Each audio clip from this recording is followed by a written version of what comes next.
The day I watched Victor's interview, I left the divorce papers on the table and moved out of the home I had guarded alone for 3 years. In the interview, Victor said that the one thing in his life he felt most at peace with was that at the moment between life and death, he had protected the person he cared about the most. The person he protected wasn't me, it was his white moonlight, Selena. 2 days later, at the farewell ceremony for the medical team heading to the earthquake zone in City Y, the same host asked me the same question. As an outstanding surgeon, Dr. Lara, what do you consider your proudest and most guilt-free moment? I looked toward Victor, just a few steps away. Knowing full well that my husband was injured protecting his lover, I said I still did everything I could to save his life. Chapter 1. In the video, Victor, once again hailed as an outstanding entrepreneur, still carried the same effortless grace he had back then. Even sitting in a wheelchair, he was composed, elegant, aristocratic as ever. The comments flooded the screen. If you marry someone like Victor, he's perfect, even in a wheelchair, still so charming. I smiled. Marriage, after all, is like drinking water, only you know whether it's warm or cold. As the interview drew to a close, the host shifted to a light-hearted gossipy question. Mr. Victor, as a successful entrepreneur, could you share what you feel most proud of, something you did without regret? It was such a mild question that even the audience found it dull, but Victor paused for a long moment, then pointed at his crippled right leg. The thing I feel most at peace with, he said softly, is that in a moment between life and death, I protected the person I cared about the most. The host lit up with surprise. Was it your wife? Victor only smiled, saying nothing. His silence made him appear even more magnetic. That gentle lowering of his gaze stirred waves of admiration online. Wow, Victor is so devoted. He's the kind of man women dream of. Even losing a leg couldn't stop him from protecting his beloved. So pure, so romantic. He's still so handsome, like a novel come to life. Bless them. True love forever.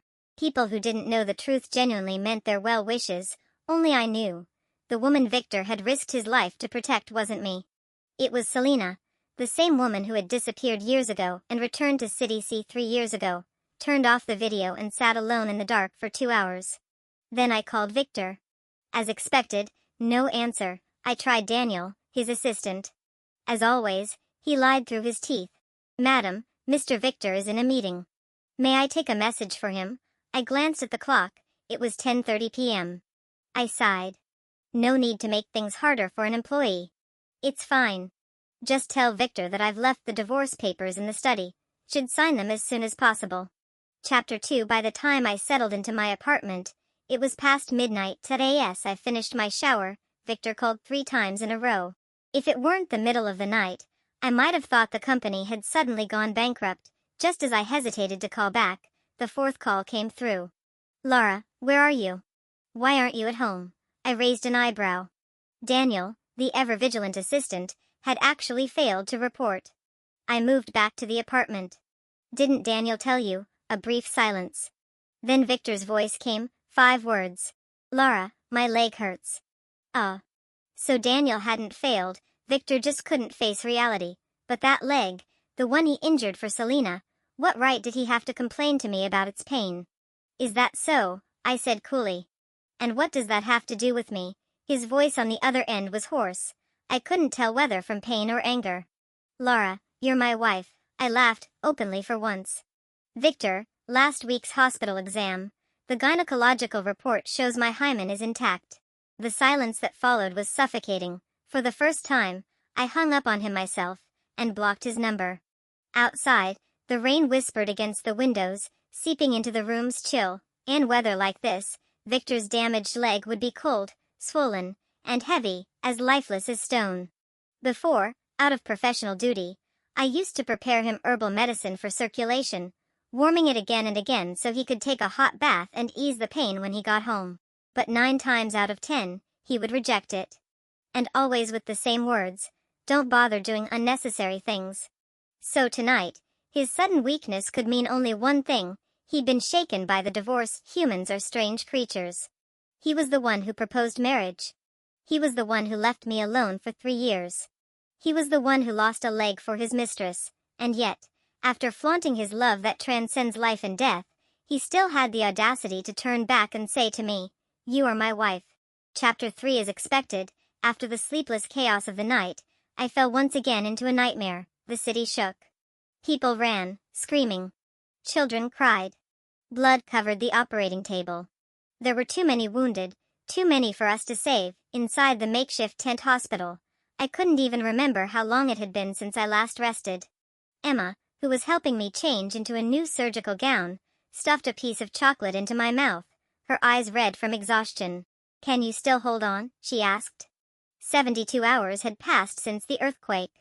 Every single second was a battle to snatch lives back from the Reaper. As long as there was a single breath left, we had no right to say no. Emma wiped her tears away and ran off to call for more help, but I never expected that the next two patients they brought in would be a man and a woman tightly locked in each other's arms, inseparable even in the face of death. One of the rescuers carrying the stretcher said breathlessly, "It's so touching." Must have been right when the earthquake hit. The man shielded the woman under him, used his own body to give her a world to survive in. Everyone was murmuring in awe and pity, everyone except me. I stared, frozen, at the hand that still shielded the woman's body, the one I couldn't pry loose. That hand, and the custom diamond ring on its finger, looked painfully familiar. If I wasn't mistaken, that was Victor's hand. The ring on his finger was the exact match to the one I wore around my neck. Perhaps noticing how long I had gone silent, one of the assistants whispered hesitantly, "Doctor, should we call neurosurgery for this case?" Only then did I look down and notice the man's leg, flesh mangled and torn through to the bone. The white splinters piercing his skin. He had lost too much blood. His condition was critical. The pain he must have endured was far beyond what any ordinary person could survive. And yet, for 72 hours, he had held on, never letting the woman beneath him suffer a single scratch. The chocolate in my mouth turned sickly sweet, bitter with the metallic taste of blood, as I bit through my lip. I tilted my head back sharply, but still, I couldn't hold back the tears.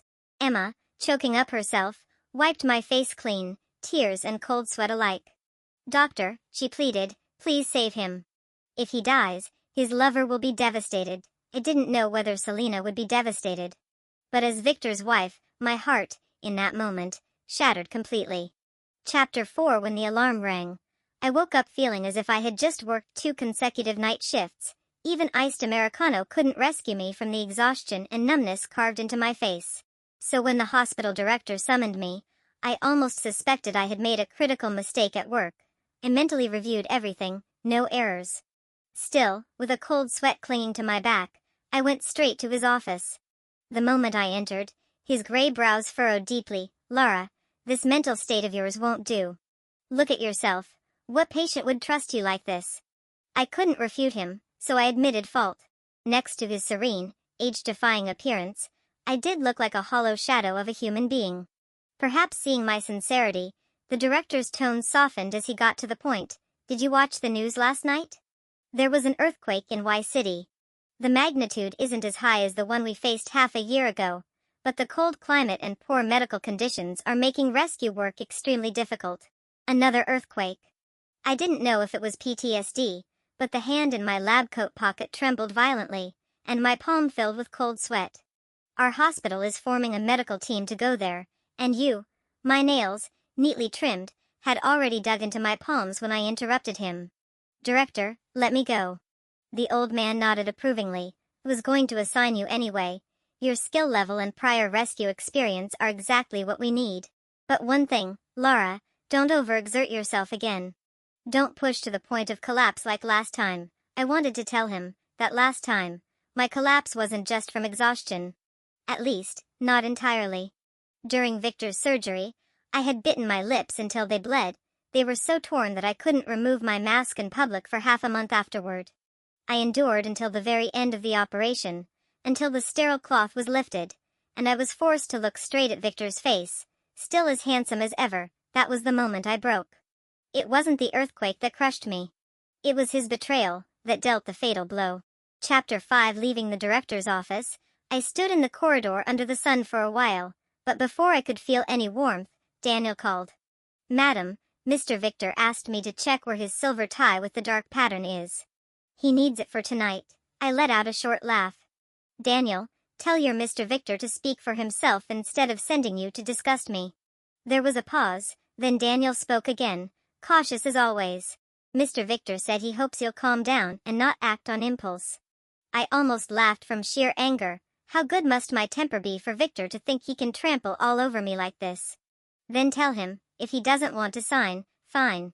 He can wait for the lawsuit. I suddenly realized, this upcoming medical mission couldn't have come at a better time. Of course, I always wish for world peace and a safe, prosperous Earth. But being able to step away from my old life, even briefly, felt like being given a rare chance to breathe. I was almost eager to leave, yet Victor seemed possessed. Daniel's calls came one after another, more in a few days than in the past 4 years combined. After stripping away all the nonsense, the message was simple. Victor wanted to see me. He thought we needed to have an honest talk. According to Daniel's exact words, "Laura, I don't think your sudden decision to divorce is rational. Even if you don't think about yourself, you should consider both families' elders." Typical Victor, when he couldn't sway me, he played the family card. After all, ours was half an arranged marriage. We grew up in the same circle, our parents were friends. When we reached the right age, two unmarried people naturally became a perfect match. From the first meeting to the wedding, our parents handled nearly everything, merely nodded in agreement after hearing that Victor himself didn't object. No one knew the truth, that the only reason I agreed was because I had liked Victor for as long as I could remember. That tall, lean boy in a white shirt had filled every corner of my youth. But back then, Victor never looked at me. All of his attention, his affection, was given to Selena. Chapter 6. Selena was beautiful and rebellious. Despite having a father who gambled and drank his life away, she was never timid or self-conscious. On the contrary, she bloomed like a wildflower, bold and dazzling at an age when such brilliance was almost inappropriate. She skipped classes, talked back to teachers, and handed in blank exam sheets. More than once, I ran into her in the restroom, wearing heavy makeup and smoking a cigarette. Through a thin veil of blue smoke, she curved her bright red lips at me and teased, "Good girl, want one?" Compared to Selena, I really was a good girl, plain uniform, neat hair, and a face untouched by rebellion. Next to her, my existence seemed utterly dull. In my memory, the only time Selena ever wore her school uniform without makeup was when we raised money to help her mother. Even then, while accepting charity, she stood tall, neither humble nor arrogant. "Thank you all for your kindness," she said. "I'll pay every cent back." And she did. After graduation, Selena repaid every one of us, except Victor. That was when I learned that Victor had donated 200,000 yuan to her, 10 times what the rest of us had given combined. Selena, of course, couldn't afford to pay him back. All the money she earned from summer jobs had been stolen by her father for gambling and drinking. Even the amount she repaid us with, she had borrowed from Victor. At the time, I thought Selena accepted Victor's help because they were already in a relationship, but I was wrong. Selena didn't even take the college entrance exam. She left C-City soon after graduation. On the night before she left, she asked Victor to meet her at a small motel. She wanted to repay him, in her way. I don't know what happened that night. But I do know she never managed to return the money, because on the night I married Victor, he got drunk, refused to enter our bedroom, and fell asleep on the sofa. I sat beside him with a cup of honey water, keeping him company through the night, listening to every word of his drunken confession. "Selena, if I had known it would come to this, I never should have let you go that night." I didn't cry. I didn't make a scene. The next morning, I simply asked for a divorce. Chapter 7. I agreed to the arranged marriage because I loved Victor, not because I could endure a husband whose heart was elsewhere, and oh, not even elsewhere. We didn't even share a bed. The irony was unbearable. Victor had the audacity to accuse me of treating our marriage like a joke, as if he hadn't been the one who on our wedding night drunkenly confessed with tears in his eyes that he never should have let Selena go. I had no choice but to play back his own drunken words for him, that shameless confession of love for another woman, so that he could hear for himself what he had said. Only then did Victor, pained and humiliated, finally tell me about his tragic first love. He swore that his story with Selena was over, that I was the woman he truly wanted to spend his life with, and I believed him. Because I knew that ever since Selena had vanished without a word, she had cut off all contact with everyone, including Victor. After that long, heavy talk the morning after our wedding, Victor and I became cautiously polite. Our marriage tended so carefully, looked perfect from the outside. Victor would pick me up from the hospital after work, sometimes bringing flowers or jewelry. On my days off, I cooked and tried to be the gentle, virtuous wife that every woman was expected to be. Though the thorn from that wedding night still lodged deep between us, keeping us from real intimacy, our relationship gradually softened, almost like a normal, loving couple. On our first anniversary, Victor brought flowers, booked a candlelight dinner, and presented a pair of custom diamond rings to make up for the casually chosen ones from our wedding. The atmosphere was tender, romantic. When Victor leaned in to kiss me, I thought, oh, finally I had waited long enough for the moon to break through the clouds. But then, his breathing grew heavy, his movements more restrained.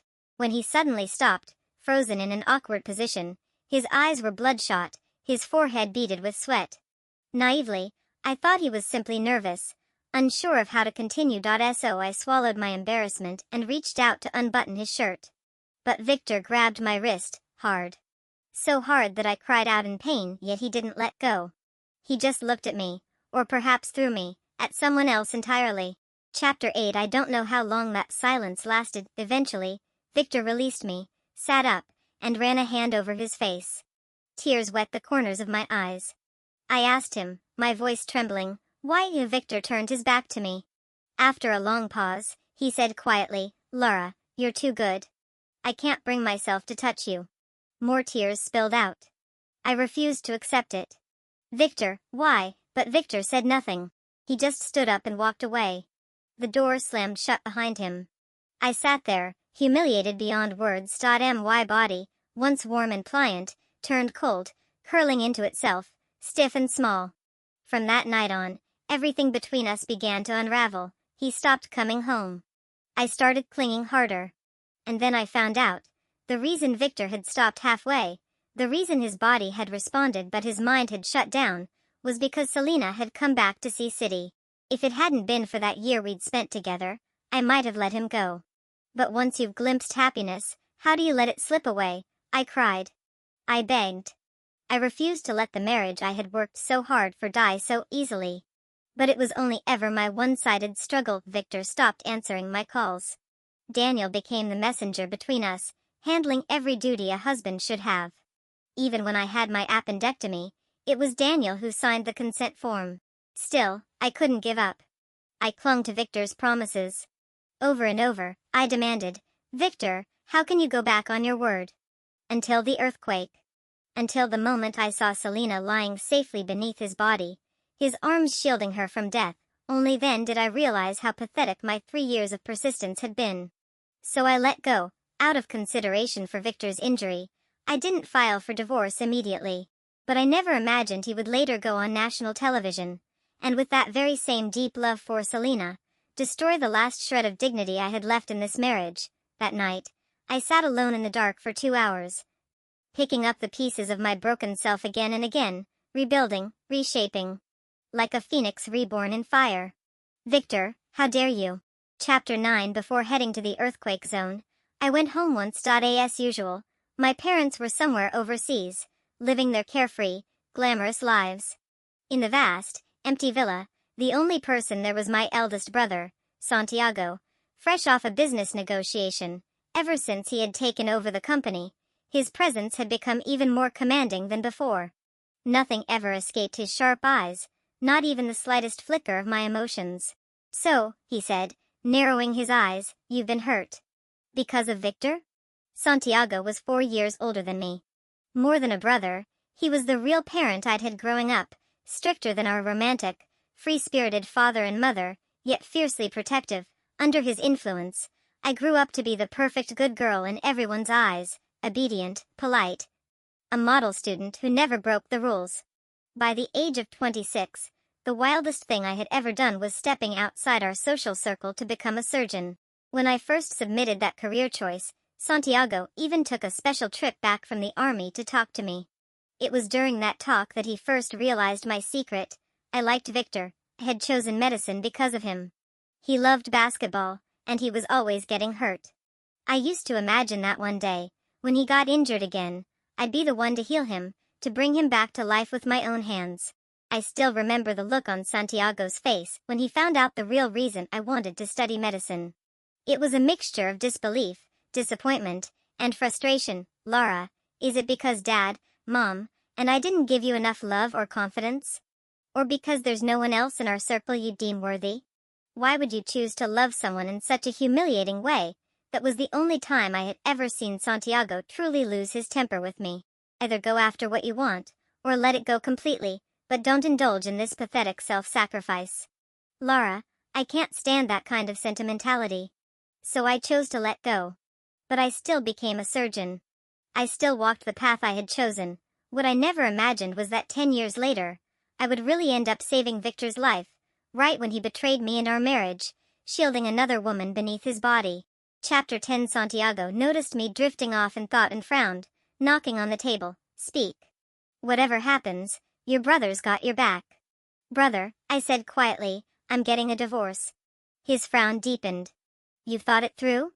I nodded. Yes. The divorce papers have already been delivered to Daniel. Santiago let out a long sigh. For years ago, when you decided to marry Victor, I asked you the exact same question. You said you'd thought it through then, too. It was true. The night before the wedding, Santiago had called me into his study. He had just come back from the army. Laura, he said then, as long as I'm here, you can do whatever you want. You don't need an arranged marriage. Tell me honestly, have you really thought this through? At that time, I had been full of hope. After all, it was Victor who had agreed to the marriage first. Brother, I've thought about it. I really like Victor. I'll take responsibility for my choice. But reality proved me wrong. I know you're angry, I told him now. You've always protected me so well, but I need to grow up someday. Like I said, I'll take responsibility for my own choices, including this divorce. Santiago was silent for a long time. Then he sighed helplessly. You've grown up, and I can't control you anymore. But the moment he learned that I was leaving for Y City the next morning to join the medical relief team, his temper exploded again. Laura, you've really grown wings, huh? You dare keep something this big from me? But I knew his bark was worse than his bite. So I snapped right back, and what about you? You didn't tell us when you almost got yourself killed on a special mission, did you? Since we both had secrets, we had no choice but to call it even. That night, he took me out for a big dinner as a farewell gesture. When he drove me home, he added a new contact to my phone. Eric, you remember him, right? If anything happens over there, call him. Of course I remembered. Eric, Santiago's old comrade-in-arms. Rougher than Santiago, but just as reliable, and maybe even more handsome. I didn't think I'd need to call him, but I nodded obediently anyway. Santiago was leaving for S City early in the morning, so he couldn't see me off himself. The least I could do was not make him worry. Chapter 11. Goodbyes are often tinged with sorrow, but sometimes, they can also burn with passion.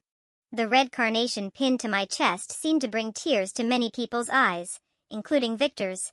Hadn't expected him to appear at the send-off ceremony.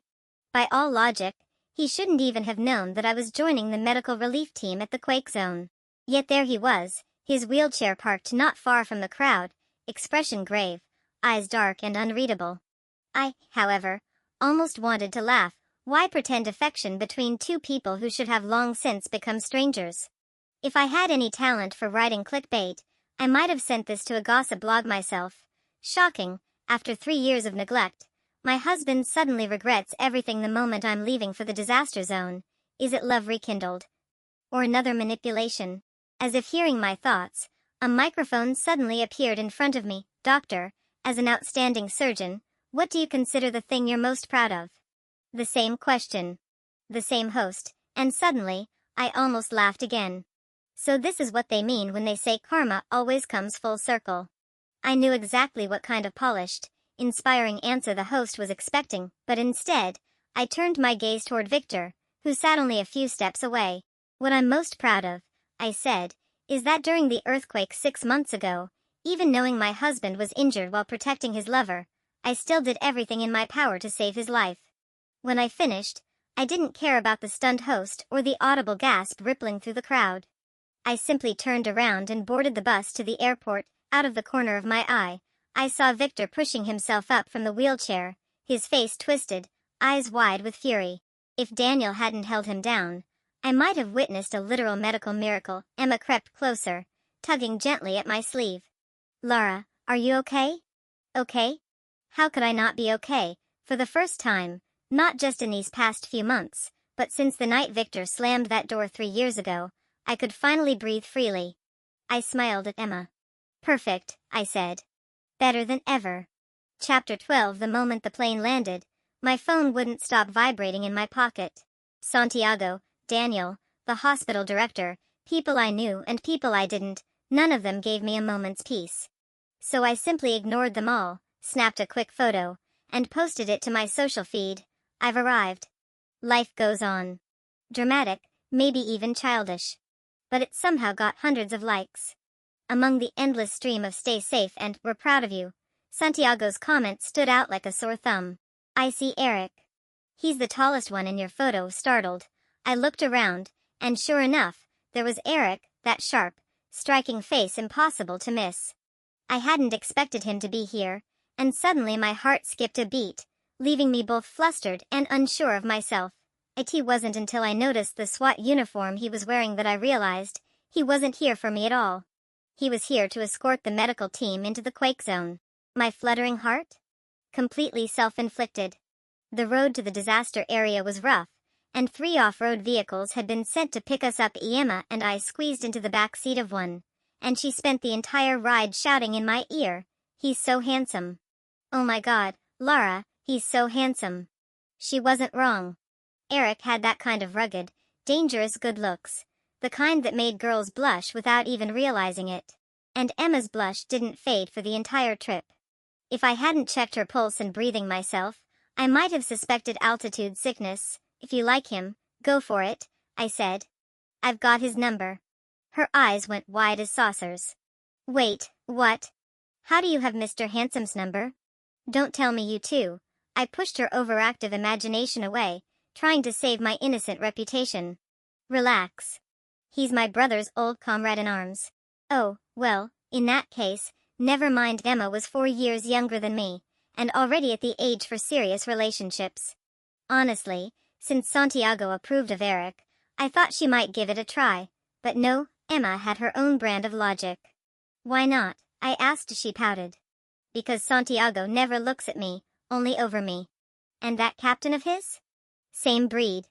I'm not wasting my time on another one like that." Chapter 13. Even though I knew Emma was talking about their height, I still felt as if I'd been stabbed right in the chest.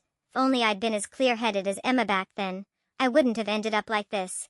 But Emma just had to twist the knife. "Director, what's really going on between you and Victor? Is he that husband of yours?" I sighed, deliberately skipping the first question and cutting the topic short.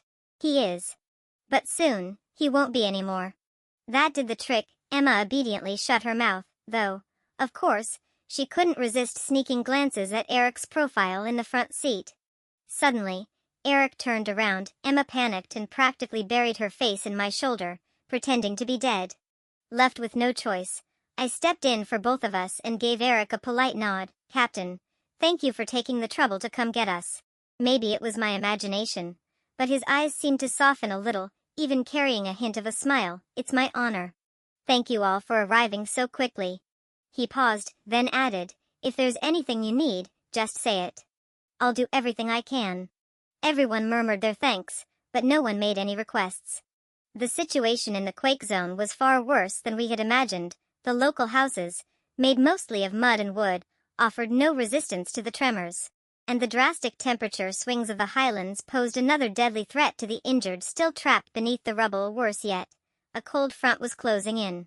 If the rescue wasn't completed before the snowfall, the death toll would rise even higher. After an emergency discussion, the medical team split into 2 groups. One stayed at the temporary field station to treat the injured, the other followed the rescue units deeper into the disaster zone.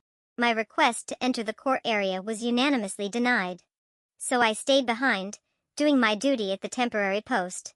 By the time I realized that my feet and calves had completely lost feeling from the cold, more than 20 hours had passed. Unable to endure any longer, I stepped out of the tent, hugging the improvised hand warmer Emma had made for me using a saline bottle. My legs were so numb that when a man suddenly fell to his knees in front of me, I couldn't even dodge in time. He was shouting something, words I couldn't understand, and his excitement was so intense that, if not for the devotion in his eyes, I would have thought he was here to cause trouble. I was frozen in confusion when Eric arrived. Chapter 14. You saved his wife. He's here to thank you. Hearing Eric's explanation, I finally noticed the kata scarf Lucas held reverently in his hands, and the buttered pastry cradled in his arms.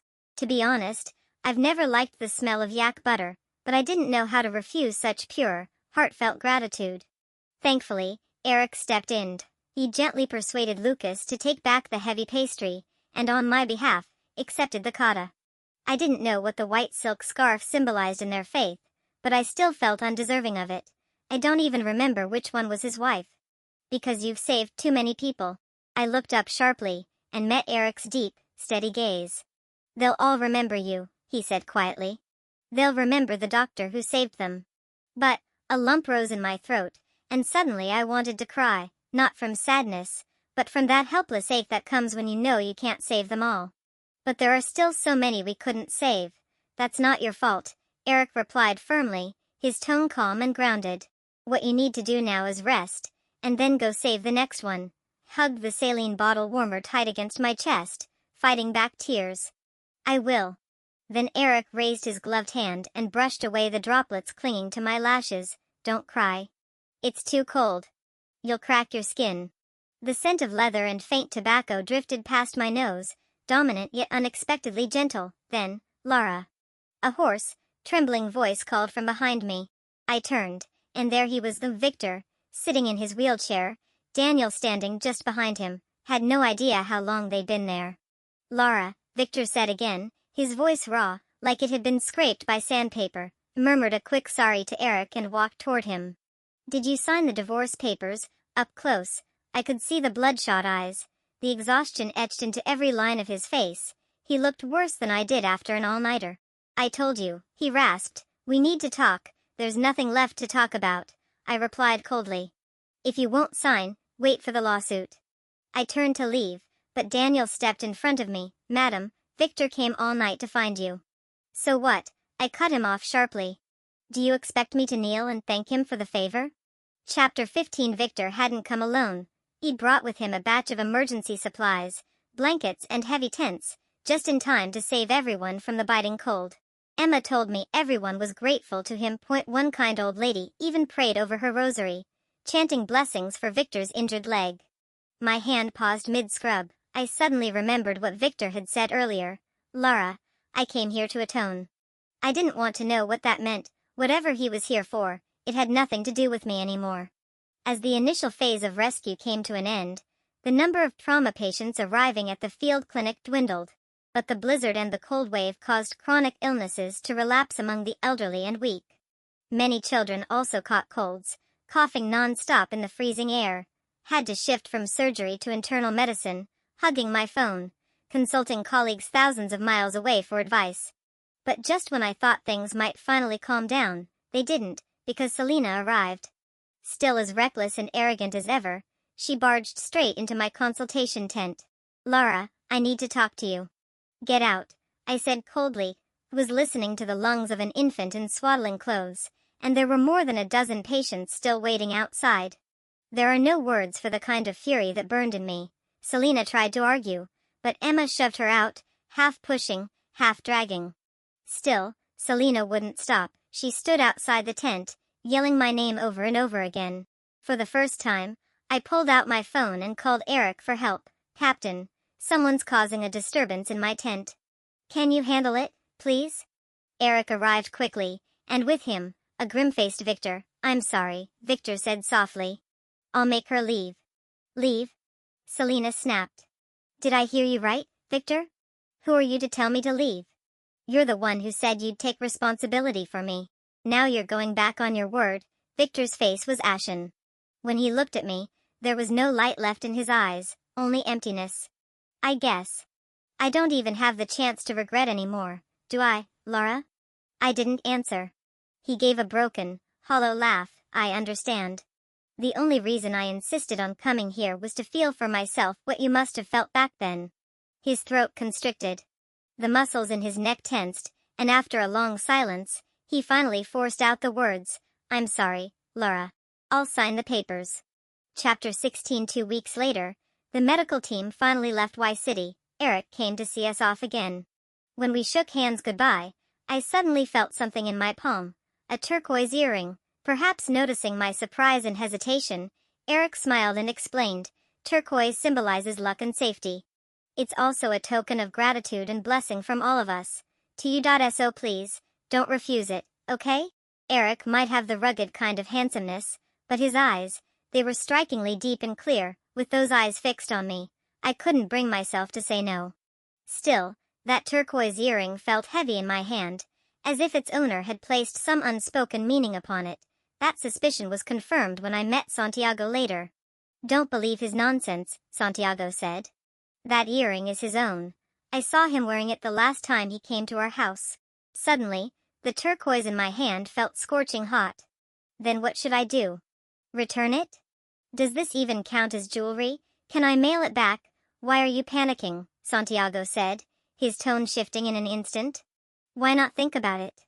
He's from a well-off family, a decent guy, 100 times better than that Victor." I couldn't help but laugh, half exasperated. "Come on, can you be serious for once? We're not here to compare people. I admit he's a good man, but he and I aren't a match. Besides, I hadn't yet walked out of the shadow of my last marriage." But to my utter disbelief, Santiago had barely promised not to play matchmaker before running off to tell Eric, "Give it up. Laura said you two aren't compatible." When I later heard that from Eric myself, I wished the ground would swallow me whole. "I'm sorry," I stammered. "I didn't mean it that way. My brother just talks too much." "I'm really sorry." Eric was silent. He didn't hang up. Just when the silence grew unbearable, when I was about to scratch holes into my prescription pad out of sheer embarrassment, his voice came through, low and calm. "Laura, your brother's not wrong. I've liked you for a long time." Chapter 17. From the hospital corridor window, you could see countless construction sites. People were working hard to rebuild the wounds left by the earthquake. But some wounds never heal, just like some people, once missed, they're gone forever. Eric said he had liked me for a long time, but after 4 years of marriage with Victor, I no longer knew how much love or courage I still had to give someone else. No matter how much, it wouldn't be fair to the other person. So, I refused Eric. I told him I just wanted to become the best surgeon I could be. Eric seemed to have expected that. "Laura, you've always been excellent," he said softly. "But if that's your wish, then I hope it comes true." The turquoise earring he'd given me hung from my phone as a charm. During night shifts, or when I was stuck writing a paper, I'd find myself staring at that blue-green pendant, its strange, beautiful patterns calming me down. One day before the Lunar New Year, Victor and I finalized the divorce. There was a long scratch on his face, Selena's doing. Because Victor had changed the terms of the agreement, I ended up with half of his assets. As we walked out of the Civil Affairs Bureau, Selena arrived, breathless with fury, and confronted me right in front of him. "Laura, how clever of you. Not only did you take half of Victor's fortune, but you still have him pining for you." The former white moonlight of his life had dimmed completely. Her former arrogance had curdled into bitterness and jealousy. Victor, sitting in his wheelchair, couldn't stop her. Embarrassment and that glaring scratch had stripped away all his former grace. Had no desire for revenge anymore. But that didn't mean I'd let Selena spit her venom in my face. "Selena, what Victor gave me wasn't half of his fortune. It was payment for that leg of his, and as for why, you know better than anyone." Chapter 18. Epilogue. The following spring, when the begonias were in bloom, I published my 4th research paper and became the youngest associate chief surgeon in the hospital, and at the same time, I had a new admirer, a ruggedly handsome one. Eric had resigned and moved to Sea City, intending to start his own company here. When Santiago brought me to his welcome dinner, I was completely caught off guard. But Santiago just said, "He's overdue to come home and take over the family business anyway." Eric laughed softly. "You don't need to feel pressured," he said. "I really am just here to start a company." But halfway through dinner, Santiago got an urgent call and had to leave. The atmosphere shifted. A waiter approached, handing over a bouquet of crabapple flowers wrapped in white paper. Eric took it, then passed it to me. Your brother said you're not ready yet. But this season is too beautiful, I don't want to miss it again. So I hope you'll give me a chance, to at least take a number and wait in line.